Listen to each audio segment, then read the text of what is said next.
Good morning. It is 11:30 Eastern Time, and that means that it is time for another episode of First Chapter Fun. This is episode, I had to check there, episode 39, would you believe? And if this is the first time you've joined, well, you've got a lot of episodes to catch up on. Seriously though, lots of people already joining. Good morning, Jen. Good morning, Hank. Good morning, Glennie. Good morning, Amanda. Wow, we have lots and lots of people. And we have Wendy Hurd, the wonderful Wendy Hurd. And I'm reading from her book, The Kill Club today. And I can't wait to introduce you to Wendy and to her brilliant books. So this is where, if it's the first time you've joined, every day at 11:30 a.m. Eastern Time, I read the first chapter of a new book, of a different book. Wendy just said, "What's up, sexy pants?" Am I wearing pants though? Anyway, 11:30 a.m. Eastern Time, this is where I read the first chapter of a different book every day on Instagram Live and on Facebook Live, because, you know, you might as well, if you're going to do it, you might as well do it properly. Now, speaking of doing things properly, sometimes Facebook in particular likes to play tricks on me and boots me out. So if you are watching on Facebook and the connection drops, or if this happens on Instagram Live and the connection drops, it's not you, it's me. And what I will do is I will continue broadcasting on the platform that hasn't chucked me out, and I will go back to the one that dropped the connection and start again. So, you know, you get twice your money if you want to watch me read twice or listen to me read twice, then you're more than welcome. Good morning, Kaylee. Good morning, Nancy. So many people regularly tune in to this.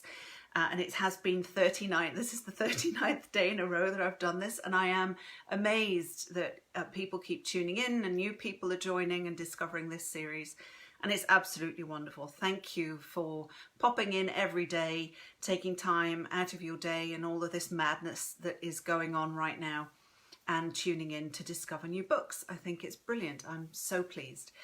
So as I mentioned, I am reading from Wendy's book. Oh, and by the way, it's Friday. I mean, does it really matter at this point? The days just blend. I seem to wake up and can't remember what day it is. Maybe that's my age. I don't know. In any event, it's Friday. Tomorrow is the weekend. I hope you had a good week. And you know what it means? The fact that it's the weekend and Friday again? It means we've got through another week of this weird world, and it means we are another week closer to things going back to normal, because they will, because they have to. We just have to sit tight and hang in there. So I hope that today's book will give you a little bit of a distraction from the madness. Oh, Jennifer just said, this is one of the things that gets us through the madness. That is so sweet. Thank you. So this is the book. See that yellow, gorgeous yellow cover? The Kill Club. I'm going to introduce you to Wendy and to the Kill Club. Now, Wendy and I, we had the same editor actually at Mira for our my first thriller and Wendy's debut. And we were able to blurb for one another, read the books and give a little quote. And we met then at Bouchercon in St. Petersburg in Florida. Not last year, the year before. So that was really lovely. And she's just awesome. She is a brilliant author. She really is fantastic. And if you have not discovered her books yet, well, you're about to, and you should pick them up. So The Kill Club is her second book. She is also the author of, oh, just switched off there. She is also the author of Hunting Annabelle. Look at that cover. You can't really see, you can barely see the eye. But Hunting Annabelle was her debut, and it is brilliant. It's set in the 80s, which I love because I'm an 80s kid. And it's written from a man's perspective, Sean. And if you enjoy My Lovely Wife, you're going to love this one because it's dark, it's gritty, and the ending is truly unexpected. And it's brilliant. But that's not the one I'm going to read to you from today. I'm going to read to you from The Kill Club. There you go. And that one came out last December. And just the cover, I mean, it just screams, pick me, pick me, pick me up, go on. And let me tell you a little bit more about Wendy. So I'm going to put my glasses on and look really nerdy. These are really cheap reading glasses, you know, $3 for 3 pairs for $20 or something, but at least I can see. All right, here we go. So Wendy Hurd is the author of The Kill Club and Hunting Annabelle, and she was born in San Francisco and has lived most of her life in Los Angeles. When not writing and COVID-19 isn't going on, she can be found hiking the Griffith Park trails, taking the metro, and then questioning this decision and haunting local bookstores. So Wendy is watching on Facebook and on Instagram Live, and I will, as always, save these videos to Instagram and to Facebook. So please, please leave a comment for Wendy, leave her a message, tell her you loved her books if you've read them, or that you're intrigued if you haven't. Ask her about how she plots, or if she doesn't, ask her what it's like in LA at the moment. I don't know, just engage. It's lovely engaging with readers. So please leave her a comment, leave her a question. And we have more people joining on Instagram, Facebook. We have Carmen, we have Ali. This is wonderful. Okay, and Mary as well. I'm reading from Mary's book tomorrow, so this will be fun. Okay, so let me read you the blurb for The Kill Club. I'll show you that gorgeous cover again. There we go. See that syringe? That's important. Ha, but I'm not going to tell you why. Let me read you the blurb and then I'll read you the first chapter. So this is The Kill Club. Jazz can't let her younger brother die. Their foster mother, Carol, has always been fanatical. But with Jazz grown up and out of the house, Carol takes a dangerous turn that threatens 13-year-old Joaquin's life. Over and over, Child Services fails to intervene, and Joaquin is running out of time. Then Jazz gets a blocked call from someone offering a solution. There are others like her, people the law has failed. They formed an underground network of helpers, each agreeing to murder the abuser of another. They're taking back their power and leaving a trail of bodies throughout Los Angeles, dubbed the Blackbird Killings. If Jazz joins them, they'll take care of Carol for good. All she has to do is kill a stranger. Does she do it? Does she get away with it? I'm not telling. But this is one hell of a ride. I think I read this, I think it was maybe in May or something last year, and I couldn't put it down. Seriously, I inhaled this book. It is brilliant. Loved it. So, let me read you the first chapter. So this is The Kill Club by Wendy Hurd, Chapter 1. Jazz. Something is on fire. I can smell it. I pull my truck up to the curb in front of Carol's little house. The street is quiet, the palm trees black against the charcoal night sky. I roll down my window and inhale. Yep, fire, somewhere east. Joaquin is giggling wildly next to me. A whole cup of coffee. He spilled it right on his teacher. I thought he was going to die, literally die. Was the coffee hot? I flick off my headlights. Joaquin gasps. Oh my God, what if it was hot? A new round of hysterics seizes him. And Jazz, this kid is really shy. I felt so bad. It looked like the teacher peed her pants. His laughter rises an octave. He makes a weird squealing sound that sets me off. And now I'm laughing so hard I'm crying. Joaquin's told me about this math teacher, an authoritarian woman who carries a yardstick around like a nun from the 1800s. I wipe my eyes. Did he get in trouble? Nah, she was actually kind of cool about it. Said it's what she gets for drinking too much coffee. That's good. I fix his long emo bangs, which have parted themselves dorkily straight down the middle. His hair is lighter than mine, more brown than black, like my biological mum. Stop, he protests and squirms away. Do you want to look like the nerd you are? I grab him and force him to let me fix his hair. The porch light goes on. Our faces snap toward it. My stomach sinks like I'm on an elevator. Carol. The name, even the thought of her, fills me with dread. The warden's watching, I say. She's so crazy right now, dude. She's back at that snake charmer church. No, I groan. Not again. I can't. She's speaking in tongues while she's making dinner and stuff. Abba dabba, shraram dabba, hana shakalaka. He rolls his eyes back in his head and raises his hands. It's a perfect imitation of Carol. She needs to pray to be a better cook. She burned the mac and cheese yesterday, set the fire alarm off. How do you even burn mac and cheese? I shake my head. She's going to try to make me go to church with her and repent for all my sins, which is so tedious because, as you know, it's quite the list. I flip my visor down and examine my reflection, fixing my own bangs, which hang shaggy over my dark eyes. My eyeliner's a mess. I lick a finger and try to do damage control.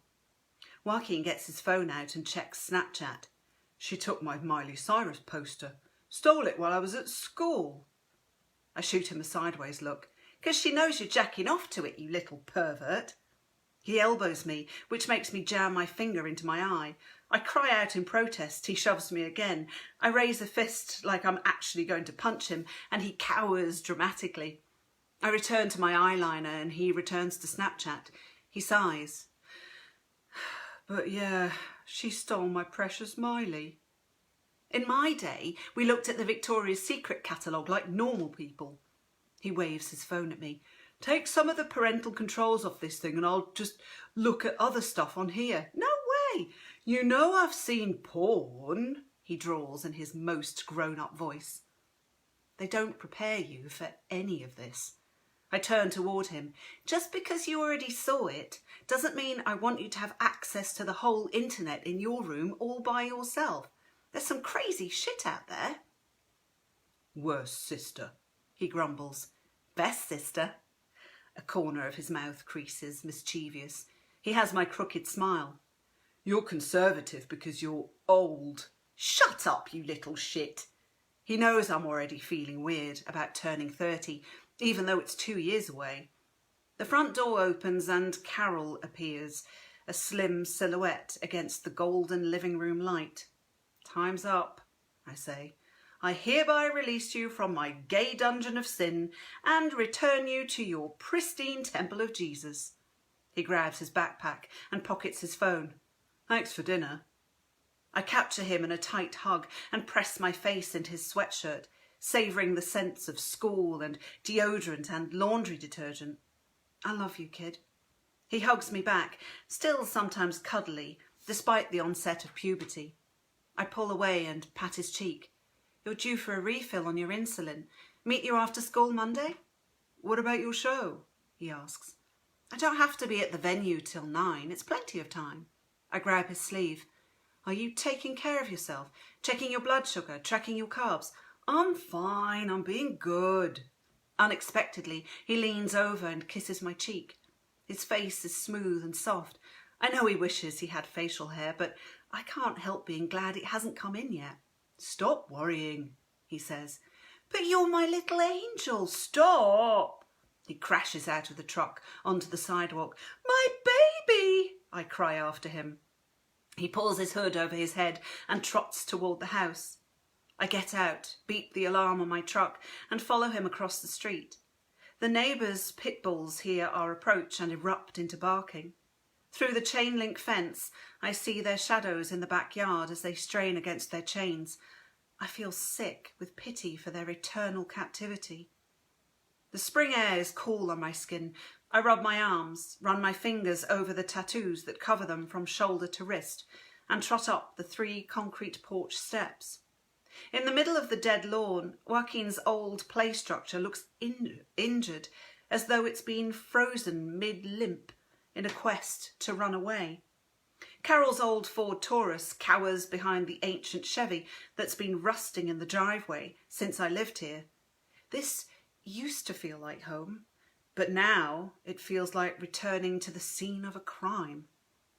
Joaquin brushes past Carol with a muttered, "Hey," and heads straight for his room. I get a rush of spiteful satisfaction at how much he obviously loves me more than her. It's stupid. Of course he loves me more. She's the worst. But still. Carol watches me approach. Her dishwater blonde hair falls lankly to her shoulders. her weathered face drawn into a frown. Her eyes drift down over my Trader Joe's t-shirt. "How you doing?" I ask in a tight voice I never recognise. "You had him out too late," she says in her old school smoker voice. My hackles rise. "It's only 8 o'clock." She grips the doorknob. "While you're here, I may as well tell you. We're going to be skipping Sunday dinners for a while." "What? Why?"